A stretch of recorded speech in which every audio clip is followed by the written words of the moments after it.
નમસ્તે મિત્રો, મારી યુટ્યુબ ચેનલમાં તમારું સ્વાગત છે. હેલો પ્રકાશ, તમે જલ્દીથી ઘરે આવો, હમણાં ને હમણાં. અકળાયેલા અવાજે નિશા પતિને ફોન પર કહી રહી. અરે પણ વાત શું છે? શાંતિથી બોલને. હજુ તો હમણાં હું બેંક પહોંચ્યો છું. એવી તે શું આફત આવી? ફાઇલોમાં નજર ફેરવતો પ્રકાશ ફોન પર નિશાને જવાબ આપી રહ્યો. મેં કહ્યું ને, ઘરે આવો બસ. આટલું બોલતા જ નિશાને ફોન કટ કર્યો. પ્રકાશ ડિપાર્ટમેન્ટ હેડને થોડી વારમાં આવું છું કહી ઉતાવળે પગલે કાર સુધી પહોંચ્યો અને કારને ઘર તરફ હંકારી મૂકી. ઘરમાં પગ મૂકતા જ બોલ્યો, હા નિશા, શું વાત છે? કેમ આમ અચાનક બોલાવ્યો? શું થયું? પ્રકાશ, આપણે આજે જ જુદા રહેવા જતા રહીએ. હવે બહુ થયું, ચીડાયેલા સ્વરે નિશા બોલી. અરે પણ આમ અચાનક? વાત શું છે? થયું શું? સમજાય એમ બોલીશ. આશ્ચર્યના ભાવ સાથે પ્રકાશ નિશાને પૂછી રહ્યો. આ તમારા મોટા ભાઈએ ફ્લેટ માટે લોન લીધી હતી, એ ચૂકવી નથી શકતા, એટલે બેંકવાળા આવ્યા હતા, નોટિસ આપી ગયા. હવે લોનની અમાઉન્ટ નહીં ચૂકવાય તો આ ઘર ખાલી કરવું પડશે. સમાજમાં બદનામી થશે, એ અલગ. મેં કહ્યું ને, તમને હવે આપણે અહીંયા રહેવું જ નથી, અલગ રહેવા જતા રહીએ. એમના પ્રોબ્લેમ્સ એ લોકો જોવે. નિશા એકી શ્વાસે બોલતી રહી. નિશા, તું જે ફ્લેટની વાત કરે છે એ કંઈ મોટા ભાઈએ એમના માટે નથી ખરીદ્યો. પપ્પાની આખરી ઈચ્છા હતી કે પિંકીને પોતાનું એક અલાયદું ઘર આપવું. તે ઈચ્છાને પૂર્ણ કરવા મોટા ભાઈએ આ ફ્લેટ ખરીદ્યો ને પિંકીને આપ્યો. બિઝનેસમાં થોડા ચડાવ ઉતાર આવ્યા કરે, થોડો સમય થશે ને લોન ચૂકતે થઈ જશે. પ્રકાશ નિશાને સમજાવી રહ્યો. એ હું કંઈ ના જાણું. આપણે બસ અહીંયા નહીં રહીએ, લાલાને લઈને જતા રહીએ બસ.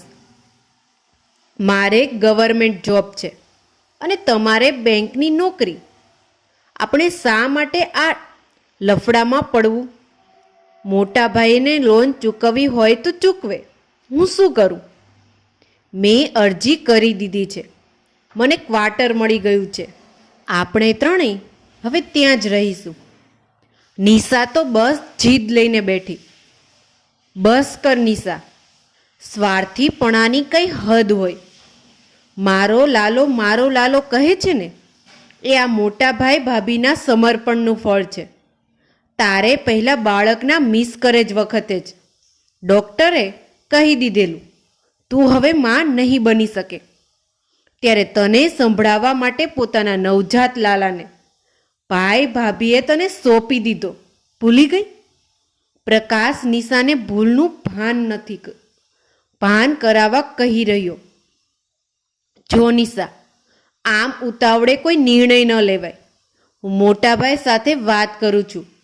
બેંકમાં હમણાં આવું કહીને આવ્યો છું. હવે જવું પડશે મારે. કારની ચાવી લઈ મેઇન ડોર તરફ જતા પ્રકાશ બોલી રહ્યો. અંદરના રૂમના દરવાજાની આડસે ઊભા રહેલા મોટા ભાભી બધું સાંભળી રહ્યા. આમને આમ અઠવાડિયું પસાર થઈ ગયું. વળી બેંકમાંથી નોટિસ આવી. 15 દિવસની છેલ્લી મુદત આપી. હવે લોન નહીં ચૂકવાય તો મકાન જપ્ત કરી લેવામાં આવશે. મોટા ભાઈ, હું બેંકમાંથી પર્સનલ લોન લઈ લઉં, મને સરળતાથી મળી રહેશે. એકવાર આ મોટી ઉપાધિ ટળે પછી નિરાંતે ચૂકવતા રહીશું. ડાઇનિંગ ટેબલ પર નાસ્તા માટે બેઠા પ્રકાશ મોટાભાઈ વિશાલને કહી રહ્યો. ભાઈ, તું ચિંતા ના કર. મેં હાઈવે વાળો પ્લોટ વેચાણ માટે મૂકેલો છે. સોદો થતાં જ બધી લોન ચૂકતે થઈ જશે.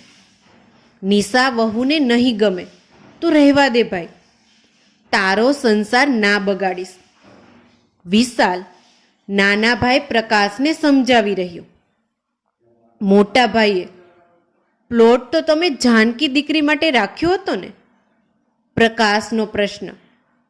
પ્રકાશ, અત્યારે આ પરિસ્થિતિ સંભાળી લેવી જરૂરી છે. જાનકી માટે પછી વિચારીશું. સમય જતાં સૌ સારાવાના થઈ રહેશે. હતાશ સ્વરે વિશાલ બોલ્યો. આ ચર્ચા થઈ રહી હતી ને નિશા ફરી વિફરી. બસ પ્રકાશ, જોયું ને મોટા ભાઈ, એમનું ફોડી લેશે. તમે દોઢ ડાયા નહીં થાવ હવે. તું કેટલી મતલબી થઈશ. પ્રકાશ બરાડી ઉઠ્યો. જ્યારે ને ત્યારે અલગ થવાની વાત કરે છે. સાંભળી લે, ગમે તે થાય, હું મોટા ભાઈનો સાથ નહીં છોડું. મારું આજીવન મોટા ભાઈની જ દેન છે. હું કેમ કરી ભૂલી જાઉં? વર્ષો પહેલાં ફોઈબાઈને ત્યાં રોકાવા ગયેલા, ત્યારે દરિયાકાંઠે ફરવા ગયા હતા. અચાનક આવેલું મોટું મોજું મને તાણી ગયેલું. એ સમયે મોટા ભાઈએ મને બચાવ્યો. ના હોત તો આજે મારું અસ્તિત્વ જ ના હોત. આજ શું, આવું તો ઘણું બધું કર્યું મોટા ભાઈએ પૂરા પરિવાર માટે. આંખમાં આંસુ સાથે પ્રકાશ બોલતો રહ્યો. હું અને પિંકી ભણી શકીએ એટલા માટે મોટા ભાઈએ 16 વર્ષની ઉંમરે ભણતર મૂકી, દુકાન સંભાળી. મમ્મીનું અકસ્માત અવસાન, પપ્પાની બીમારી, અમારી જવાબદારીઓએ મારા મોટા ભાઈએ ઉંમર કરતાં વહેલા મોટા કરી દીધા. મેં એમને જીવનભર સંઘર્ષનો સામનો કરતા જોયા છે. છતાં સદાય એમ જ કહે, સૌ સારાવાના થઈ રહેશે. એ જે હોય તે, મોટા ભાઈ મહાન છે, હું નહીં. વગર વાંકે આપણે શા માટે ભોગવવાનું? નિશા બોલી. જાનકીના પપ્પા સાંભળો ને. પ્રકાશભાઈને નિશા લાલાને લઈને ભલે સુખેથી જુદા રહેવા જતા રહે. અત્યાર સુધી ચૂપ રહી. બધું સાંભળી રહેલા મોટા ભાભી પ્રીતિબેન બોલ્યા. મોટા ભાભી, આ તમે બોલી રહ્યા છો? આશ્ચર્ય સાથે પ્રકાશ ભાભી તરફ જોઈ રહ્યો. હા ભાઈ, અમારું જે થવાનું હશે તે થશે. તમારે સુખેથી રહી શકો એટલે કહું છું. દુઃખી હૃદય પ્રીતિબેન બોલી રહ્યા. પ્રકાશ અકળાઈને બોલ્યો. જેને જે કહેવું હોય તે કહો, હું ક્યાંય નહીં જાઉં. નિશા, તારા પપ્પાનું એક્સિડન્ટ થયેલું ત્યારે આ જ મોટા ભાઈએ એમને લોહી આપેલું. તારું કે મારું લોહી કામ ન રહ્યું આવ્યું. ભૂલી ગઈ તું એ ઉપકાર? હવે તો સ્વાર્થની પટ્ટીને ઉતાર. Train train train train. Hello, હા, હું વિશાલ બોલું છું. તમે કોણ? હા બોલો મિસ્ટર પરમાર. હા, હું હમણાં થોડી વારમાં દુકાન પર આવું છું. તમે પણ ત્યાં પહોંચો, ત્યાંથી જ સીધા પ્લોટ પર જઈશું. વિશાલ ફોન પર કહી રહ્યો. પ્રકાશ, એક મોટી પાર્ટી આવી છે, એમને પ્લોટમાં ઇન્ટરેસ્ટ છે. જો આ સોદો થયો ને તો સૌ સારાવાના થઈ જશે. એક ઉમ્મીદ સાથે વિશાલ દુકાને જવા નીકળ્યો.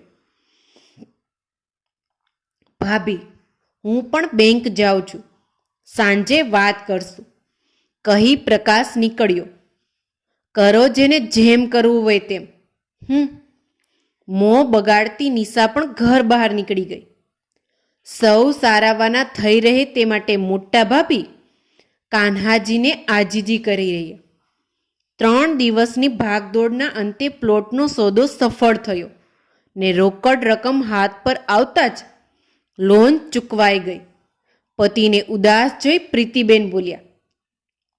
જાનકીના પપ્પા, હવે કેમ ઉદાસ છો? લોનની ઉપાધિ ટળીને હવે તો.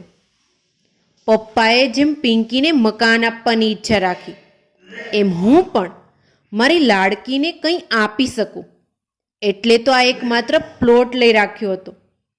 પણ હવે તો એના માટે કંઈ ના રહ્યું. હમણાં જોત જોતામાં એના લગ્નનો સમય આવી જશે. ભારે હૃદય વિશાલ પત્નીને કહી રહ્યો. દૂર ઊભા રહી પ્રકાશ અને નિશા મોટા ભાઈ ભાભીની વાતો સાંભળી. પ્રકાશ પત્નીને કહી રહ્યો, લે નિશા, હવે તો તને શાંતિ થઈ ગઈ ને? પ્રકાશ, મને માફ કરો, મારી ભૂલ સમજાઈ ગઈ છે. પશ્ચાતાપના સ્વરે નિશા બોલી રહી. મોટા ભાઈ, મોટા ભાભી, મને માફ કરી દો, હું સ્વાર્થી થઈ ગઈ હતી. ભાભી, આ મારા દાગીનાઓ રાખો, જાનકી દીકરીના લગ્ન સમયે કામ લાગશે. પોતાની ભૂલનો અહેસાસ થતાં નિશા પછતાઈ રહી. મોટા ભાઈ, આટલી તકલીફો આવી તમે મને જણાવ્યું પણ નહીં. આ તો તમારી ને મોટા ભાભીની વાત મેં સાંભળી લીધી. તમે તો કંઈ કહેવાના જ ન હતા. શું મારા લગ્ન થયા તો હું આટલી પારકી થઈ ગઈ? ભાઈ ભાભીઓએ સરપ્રાઈઝ આપવા. અચાનક આવેલી પિંકી આ વાત સાંભળીને દુઃખી થઈ બોલી, અરે ના બેટા, એવું તે કંઈ હોતું હશે? અમારે તો જાનકી પછી પહેલાં તું મોટી દીકરી, તું તારા ઘર સંસારની જવાબદારીઓમાં ગૂંચવાયેલી હોય અને તને શા માટે ઉપાધિ આપવી? એટલે નહીં જણાવ્યું બેટા.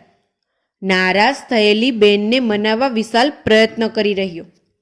પત્ની પ્રીતિ, બહેન પિંકી અને નિશાની ભીની આંખો જોઈ વિશાલ કહી રહ્યો, બસ બસ, હવે આંસુનો દરિયો ના વહાવો, સૌ સારાવાના થઈ રહેશે. सुबह का भूला शाम को घर लौट कर आया, आए तो उसे भूला नहीं कहते. माहौल ने हड़वो करवा विशाल बोलियो, हे मोटा भाई, उसे क्या कहते हैं? मजाक में सूर पुरावता प्रकाश बोलियो. कपाड़ पर टपली मारी खुद ने बुद्धू कहती निशा बोली, उसको निशा कहते हैं. हा हा हा. ઘરનું વાતાવરણ હળવું થઈ ગયું. દુઃખના અંધકાર બાદ સુખનું સોનેરી કિરણ દેખાયું. સૌ શાંતિથી જીવી રહ્યા. અચાનક નિશાની તબિયત બગડતા ડૉક્ટર પાસે લઈ ગયા. ક્યારેય માં નહીં બની શકે એવું કહેનારા ડૉક્ટરો કુદરતના ચમત્કારના પ્રત્યક્ષ સાક્ષી બન્યા. નિશાના ગર્ભમાં 3 માસનું બાળક આકાર લઈ રહ્યું એવું ડૉક્ટરે કહ્યું. ઘરમાં ખુશીનો માહોલ રેલાયો. માતૃત્વ સુખ પામી રહેલી નિશાનું બધા મળીને ખૂબ જતન કરવા લાગ્યા અને 9 માસ પૂર્ણ થતાં પુત્રને જન્મ આપ્યો. ઘર પરિવારમાં આનંદ છવાયો. ઘરનો મોભી વિશાલ સૌથી વધુ ખુશ થયો. ગાઈ ઉઠ્યો, નંદ ઘેર આનંદ ભયો, જય કનૈયા લાલ કી. જોત જોતામાં મોહન 2 વર્ષનો થવા આવ્યો. લાલો હવે સમજદાર અને જવાબદાર મોટો થઈ ગયો. પિંકી ફૈબા જાનકી માટે યોગ્ય મૂર્તિઓ શોધી લાવ્યા ને જટ મંગની પટબિયા જેમ ઘડિયા લગ્ન લેવાયા. દુલ્હનના રૂપમાં શોભતી જાનકી એ મમ્મી પપ્પાને એની ઈચ્છા વિશે વાત કરી. પપ્પા, હું ઈચ્છું છું કે પ્રકાશ ચાચુને નિશા ચાચી પણ તમારા બંનેની સાથે મળી મારું કન્યાદાન કરે. દીકરીના કન્યાદાનનું સુખ મળતા પ્રકાશ અને નિશા ખુદને સૌભાગ્યશાળી સમજી રહ્યા. રંગે ચંગે પ્રકાશ પ્રસંગ પત્યો અને ભારે હૃદયે દીકરીને સાસરે વડાવી બધા ઘેર આવ્યા. વિશાલ હંમેશા બોલતો, સૌ સારાવાના થઈ રહેશે અને થયું એવું જ. પરિવારમાં સંપ અને એકતા હોય, બધા દુઃખો સામે લડીને પણ બધા શાંતિથી જીવી રહ્યા. મિત્રો, તમને મારી આ સ્ટોરી ગમી હોય તો કમેન્ટ બોક્સમાં જરૂરથી બતાવજો. આવી જ સરસ સ્ટોરી સાંભળવા માટે મારી આ ચેનલને લાઇક, શેર અને સબસ્ક્રાઈબ કરો. Thank you so much.